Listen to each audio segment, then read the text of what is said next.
الحمد للہ رب العالمین والصلاة والسلام علی سید الانبیاء والمرسلین سیدنا و مولانا محمد وعلی آلہ واصحابہ اجمعین،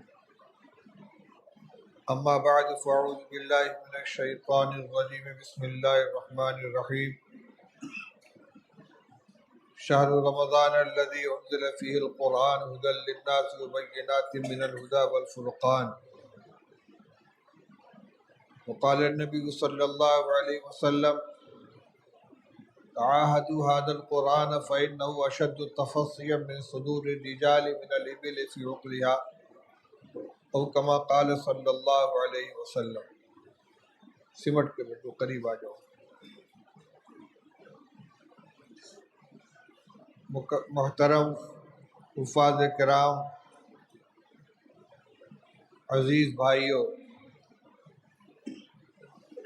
آج کا یہ اجتماع معمول کے مطابق رمضان مبارک کے شروع ہونے سے پہلے حفاظ کرام کو کچھ ہدایات دینے کے لیے اور یاد دہانی کرانے کے لیے منعقد کیا گیا ہے۔ رمضان مبارک کے مہینے کو قرآن پاک کے ساتھ اور قرآن پاک کو رمضان مبارک کے ساتھ خاص مناسبت حاصل ہے۔ اللہ جل شانہ نے قرآن پاک کے اندر رمضان مبارک کی عظمت کو بیان کرنے کے لیے اور رمضان کا تعارف کرانے کے لیے قرآن پاک کا حوالہ دیا،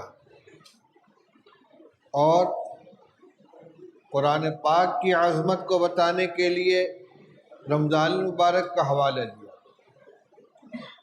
چنانچہ فرمایا شہر رمضان الذی انزل فیہ القرآن، رمضان کا مہینہ وہ مہینہ ہے جس میں قرآن نازل کیا گیا۔ اس سے رمضان کے مہینے کی عظمت معلوم ہوتی ہے کہ قرآن جیسی عظیم الشان کتاب نازل کرنے کے لیے اللہ جل شانہ نے اس مہینے کا انتخاب فرمایا۔ دوسری طرف فرمایا انا انزلناہ فی لیلۃ القدر، ہم نے قرآن کو شب قدر میں نازل کیا، یعنی شب قدر کی عظمت کو بیان کرنے کے لیے یہ حوالہ دیا گیا کہ اس رات کا اللہ تعالیٰ نے قرآن نازل فرمانے کے لیے انتخاب کیا۔ یہی وجہ ہے کہ رمضان مبارک میں خاص عبادت قرآن پاک کے تعلق سے مشروع قرار دی گئی، جس کو نماز تراویح کہتے ہیں، جس میں 2 سنتوں کی ادائیگی کی جاتی ہے۔ ایک 20 رکعات تراویح با جماعت ادا کرنا، اور دوسرے تراویح کے اندر 1 مرتبہ مکمل قرآن پاک کی تلاوت کرنا۔ یہ 2 مستقل سنتیں ہیں۔ پورے مہینے رمضان مبارک کا چاند ہو جانے سے لے کر عید کی چاند رات سے پہلے تک ہر رات میں 20 رکعت تراویح با جماعت ادا کرنا، یہ ایک مستقل سنت ہے۔ اور تراویح میں پورے قرآن پاک کا پڑھنا یا سننا، یہ مستقل سنت ہے۔ ایک سنت کی ادائیگی سے دوسری سنت کی چھٹی نہیں ہو جاتی، اس لیے بہت سے لوگ جو چند روز میں قرآن پاک مکمل کر کے اپنے کو آزاد سمجھ لیتے ہیں، یہ غلط ہے۔ قرآن مکمل ہو گیا، ایک سنت ادا ہو گئی، لیکن پورے قرآن پاک کو پورے رمضان تراویح پڑھنے کی سنت بہرحال باقی ہے، چاہے حافظ ہو چاہے غیر حافظ ہو۔ قرآن پاک کے پڑھنے کی کچھ آداب ہیں۔ وَرَتِّلِ الْقُرْآنَ تَرْتِیلًا، قرآن پاک کو ٹھہر ٹھہر کر پڑھو۔ ہمارے ماحول میں الحمدللہ قرآن پاک کے پڑھنے پڑھانے کا جو معمول ہے، خاص طور سے جامعہ اسلامیہ میں حضرت حافظ عبدالرحیم صاحب رحمۃ اللہ علیہ کے دور سے، اور اب بھی وہی سلسلہ چل رہا ہے کہ نورانی قاعدہ پڑھا کر حفظ کا آغاز کرایا جاتا ہے اور قرآن یاد کرایا جاتا ہے تجوید کی رعایت کے ساتھ۔ پہلے یہ دو چیزیں الگ الگ ہوا کرتی تھیں. حفظ کا ایک عمل ہوتا تھا، جیسے تیسے قرآن پاک کو یاد کر لیا، اور قرأت مستقل ایک فن کے طور پر سیکھا جاتا تھا قرأت کو. لیکن اب ابتدا سے قرآن پاک کی تصحیح کی جاتی ہے. تو جس طرح سبق سناتے وقت اور یاد کرتے وقت قرآن پاک کو تجوید کی رعایت کے ساتھ ٹھہر ٹھہر کر پڑھتے ہیں، تراویح میں بھی اسی طرح ٹھہر ٹھہر کر پڑھنا چاہیے. رفتار تیز ہو لیکن حروف کی ادائیگی صحیح ہونی چاہیے. صفات لازمہ کا ضرور اہتمام کرنا چاہیے. غنہ وغیرہ اور مد وغیرہ کو ترک نہیں کرنا چاہیے. اسی طرح وقف کی جو آیتیں آتی ہیں جس میں کم سے کم ایک واو یا ایک یا کی ادائیگی ضروری ہے، عالمین، یعلمون، تعلمون، اس کو اس طرح پڑھ کے ختم کر دیں، یعلمون، تعلمون، عالمین، یعنی یہ یا کی ادائیگی نہیں ہوتی، واو کی ادائیگی نہیں ہوتی. اسی طرح جہاں الف کا مد ہے، قاف، اس طریقے سے معاب، تو ایک الف کی ادائیگی کم سے کم ضروری ہے. مد قصر، مد توسط، مد طول، 3 درجے ہیں. کم سے کم درجہ یہ ہے کہ جو مد لازم ہے یعنی ایک الف کی ادائیگی ضروری ہے. اگر اتنا نہیں کریں گے تو قرآن پاک ناقص رہے گا. حفاظ کرام اس سلسلے میں بہت غفلت کرتے ہیں، یعنی آیات کے اختتام پر مد کی ادائیگی نہیں ہوتی. یعلمون، تعلمون، عالمین، تعلمون ہو گیا، وہ عالمین ہو گیا، عالمین نہیں ہوا، تعلمون نہیں ہوا. اس کا خیال ہونا چاہیے. اسی طریقے سے اتنی تیز رفتاری سے پڑھنا کہ حروف کی صحیح ادائیگی نہ ہو، یہ قرآن کے ساتھ زیادتی ہے. قرآن نماز میں پڑھا جائے، تلاوت کی جائے، تراویح میں ہو، فرض میں ہو، رفتار میں کمی بیشی تو ہو سکتی ہے، لیکن اتنی تیزی کے ساتھ پڑھنا کہ ادائیگی ہی نہ ہو پائے حروف کی، یہ غلط ہے. اور اس ایسے ہی پڑھنے کے بارے میں کہا گیا ہے کہ کچھ لوگ ہیں جن کو قرآن جو پڑھتے ہیں قرآن، اور قرآن ان پر لعنت بھیجتا ہے. اس لیے حفاظ کرام اس کا خیال رکھیں. دوسری چیز یہ کہ قرآن پاک کو صرف رمضان المبارک کا مشغلہ نہ بنائے.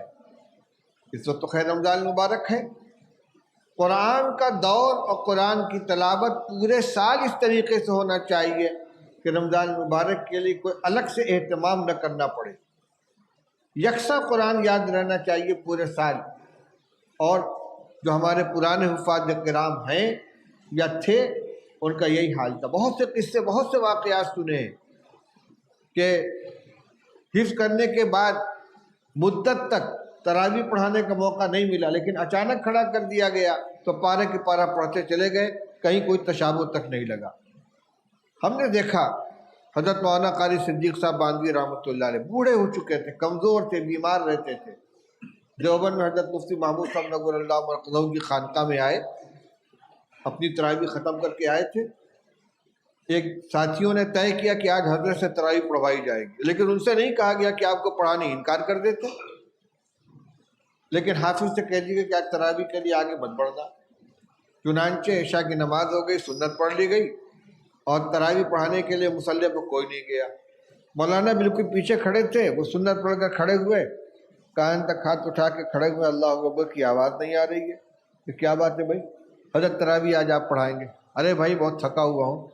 نہیں حضرت پڑھا دیجیے، جتنی بشاشت ہو. مصلی پر آ گئے، پوچھتے کہاں سے پڑھنا ہے؟ نیت باندھنے سے پہلے نہیں معلوم ہے کہاں سے پڑھنا ہے، بتایا گیا فلاں پارے سے، اللہ اکبر. اور اس کے بعد کئی پارے مسلسل پڑھے چند رکعت میں. اس کے بعد کہا بھی تو آ جا، صاحبزادوں کو بلا دیا، آگے انہوں نے پڑھ لیا. جبکہ مولانا صدیق صاحب وہ آدمی تھے کہ جن کو رات دن میں 1 منٹ کی فرصت نہیں ملتی تھی. تعویذ والے ہیں، دعا کرانے والے ہیں، مدرسے کے مقام معاملات ہیں، لیکن قرآن پاک کا شغف تھا. میں نے ابھی قرآن پاک کی ایک آیت پڑھی تھی اور ایک حدیث پڑھی ہے. قرآن پاک کی تو وہی آیت تھی جس کا میں نے ترجمہ کیا کہ رمضان کا مہینہ وہ مہینہ ہے جس میں اللہ جل شانہ نے قرآن کو نازل فرمایا، اس میں قرآن نازل کیا گیا ہے۔ حدیث یہ کہ رسول اللہ صلی اللہ علیہ وسلم نے ارشاد فرمایا کہ قرآن کی نگرانی کرتے رہا کرو، دیکھ ریکھ کرتے رہو، خبر لیتے رہو، کیونکہ قرآن سینوں سے اس سے زیادہ تیزی کے ساتھ نکل جاتا ہے جتنی تیزی سے قرآن جو جانور اپنی رسی چھڑا کے بھاگ جاتا ہے۔ جانور کو باندھ دو، کوشش میں رہ گئے کسی طرح رسی چھوٹے میں بھاگو، اس سے زیادہ تیزی سے قرآن سینے سے نکل جاتا ہے۔ اس لیے نگرانی کرتے رہو، اگر مطمئن ہو کر بیٹھ جاؤ گے قرآن سینے سے نکل جائے گا۔ کیوں؟ اس لیے قرآن اللہ کا کلام ہے اور اللہ تعالیٰ کی ذات مستغنی بھی ہے، غیور بھی ہے، بے نیاز بھی ہے اور بڑی غیرت والی ہے۔ محتاج بن کر قرآن کے ساتھ ہم جڑیں گے تو ہمارے سینے میں محفوظ رہے گا، اور ذرا سا بے نیازی برتیں گے تو اللہ کی غیرت اس کو برداشت نہیں کرے گی، چھین لی جائے گی یہ دولت۔ دوسری بات یہ تھی کہ حفاظ کرام کو امامت کرنی ہوتی ہے۔ امام کی کچھ صفات ہوتی ہیں، ان صفات کو بھی اپنے اندر پیدا کرنا ہے۔ ایسا نہیں ہے کہ تراویح کے امام کی کچھ اور صفات ہوں، پنجگانہ امام کے لیے کچھ اور صفات ہوں۔ امامت بہرحال نماز کا ایک بہت اہم منصب ہے۔ رسول اللہ صلی اللہ علیہ وسلم فرمایا الامام ضامن والمؤذن مؤتمن، امام تمام نمازیوں کی نماز کا ضامن ہوتا ہے، سب کی نماز اس کے نماز کے اندر رہتی ہے۔ امام کی نماز اگر فاسد ہوگی تو سب کی نماز فاسد ہوگی، امام کی نماز کمزور ہوگی تو سب کی نماز کمزور ہوگی، کیونکہ پوری جماعت کی نماز ایک نماز ہے۔ اس لیے حافظ کو قرآن پاک کے یاد کرنے کے ساتھ ساتھ پورے سال نماز پنجگانہ مسجد میں باجماعت اہتمام کے ساتھ ادا کرنا چاہیے۔ ایسے تمام کام سے اپنے آپ کو بچانا چاہیے کہ جو آدمی کی ثقافت، عدالت اور اس کی نیکی کے اوپر دھبا ڈالتے ہیں۔ آج کل موبائل کا زمانہ عام ہو گیا ہے، موبائل میں فلمیں رہتی ہیں، ویڈیو رہتے ہیں، پتہ نہیں کیا کیا غلاظتیں بھری ہوتی ہیں، اور ہر ایک کے ہاتھ میں بڑے سائز کا موبائل رکھا ہوا ہے۔ تو اگر بیٹھ کے اس کو دیکھ رہے ہیں، فلمیں دیکھ رہے ہیں، تو اگر کوئی کھلے ہوئے فلم دیکھ رہا ہو سنیما گھر میں یا ٹی وی کے اوپر، اس کو امام بنائیں گے آپ؟ بھائی یہ امامت کے لائق نہیں ہے، تو فلمیں دیکھتا ہے۔ تو اگر وہ تنہائی میں بیٹھ کے فلمیں دیکھ رہا ہے تو کوئی امامت کے لائق ہوگا وہ؟ یہ اس کو کوئی نہیں جانتا، لیکن وہ خود تو جانتا ہے۔ اس لیے جب اللہ نے اتنی بڑی دولت عطا فرمائی، قرآن کی دولت دی ہے، تو قرآن کی عظمت کا بھی خیال کریں۔ یہ نگاہ جس سے قرآن پاک کو دیکھا ہے، یہ زبان جس سے قرآن پاک کی تلاوت کرتے ہیں، اس کو پاک صاف رکھیں، نمازوں کا اہتمام کریں، گندے الفاظ زبان پر نہ آئیں، گالی زبان پر نہ آئیں، جھوٹ نہ بولیں، فحش قسم کا مذاق نہ کریں، نگاہوں کی حفاظت کریں، جماعت کا اہتمام کریں۔ اور اس کی حفاظت کے لیے جو جیسے اساتذہ اور ذمہ دار ترتیب بنائیں، دور کو پابندی کے ساتھ کرتے رہیں۔ تراویح اپنی مکمل ہونے کے پہلے بھی اور تراویح مکمل ہونے کے بعد بھی دور کا اہتمام ہونا چاہیے۔ جیسی جوڑی بنا دی جائے اس کے اعتبار سے، اور کوئی عذر نہیں ہونا چاہیے اس کے اندر۔ ایک تو خود اپنا قرآن محفوظ ہوگا، مضبوط ہوگا، دوسرے جس ساتھی کے ساتھ جوڑ کریں گے اس کے معاون بنے گے، اس کے مددگار بنے گے۔ اس میں کسی طرح کی سستی اور ڈھیل نہیں ہونی چاہیے۔ رمضان شریف میں نے کہا امامت کی ذمہ داری بھی ہے اور حافظ ہونے کی بھی ذمہ داری ہے، اس لیے 5 وقت کی نماز فجر سمیت باجماعت مسجد کے اندر ادا کرنا چاہیے۔ نماز میں تعدیل ارکان کا بھی خیال رکھیں، رکوع سجدہ اتنا تیز نہ کریں کہ نماز ناقص ہو جائے۔ بہت مشہور روایت ہے، حضرت ایک صحابی خلاد بن رافع رضی اللہ عنہ مسجد میں آئے، رسول اللہ صلی اللہ علیہ وسلم تشریف فرما تھے، ایک کنارے کھڑے ہوئے، جلدی جلدی 2 رکعت نماز ادا کی، آ کر حضور سے سلام کیا، السلام علیکم ورحمۃ اللہ۔ آپ نے فرمایا وعلیکم السلام، قم فصلی فإنک لم تصلی، جاؤ پھر سے نماز پڑھو، تم نے نماز نہیں پڑھی۔ تو پھر گئے، پھر انہوں نے اسی طرح نماز پڑھی، پھر آ کر سلام کیا، پھر آپ نے جواب دیا، پھر فرمایا قم فصلی فإنک لم تصلی، جاؤ پھر سے نماز پڑھو، نماز نہیں پڑھی تم نے۔ انہوں نے کہا یا رسول اللہ میں تو ایسے ہی جانتا ہوں۔ تب آپ نے ان کو نماز کا طریقہ بتایا کہ جب کھڑے ہو تو اطمینان سے کھڑے ہو، قیام اطمینان سے کرو، قرات اطمینان سے کرو، رکوع اطمینان سے کرو، رکوع سے اٹھ کر سیدھے اطمینان سے کھڑے ہو، سجدہ اطمینان سے کرو، یعنی سب کچھ تھا، لیکن نماز میں اطمینان نہیں تھا، اعتدال نہیں تھا، جس کو اعتدال بہت ضروری ہے۔ نماز تراویح ہو یا پنجگانہ نماز ہو، چاہے سنت ہو چاہے نفل ہو، اتنا اعتدال ضروری ہے کہ جس سے نماز صحیح ہو جائے۔ تہجد وغیرہ کی نماز ہوتی ہے، آدمی لمبے لمبے قیام کرتا ہے، لمبا رکوع سجدہ کرتا ہے، تراویح میں اتنا لمبا نہیں کر سکتا، لیکن کم سے کم رکوع کے اندر اطمینان سے 3 مرتبہ سبحان ربی العظیم اور سجدے میں 3 مرتبہ سبحان ربی الاعلیٰ پورا ہو جانا چاہیے۔ اسی طرح التحیات کے اندر بھی پورا ہونا چاہیے، التحیات درود شریف پورا ہو، چاہے دعا لمبی نہ پڑھ کر مختصر پڑھ لیں۔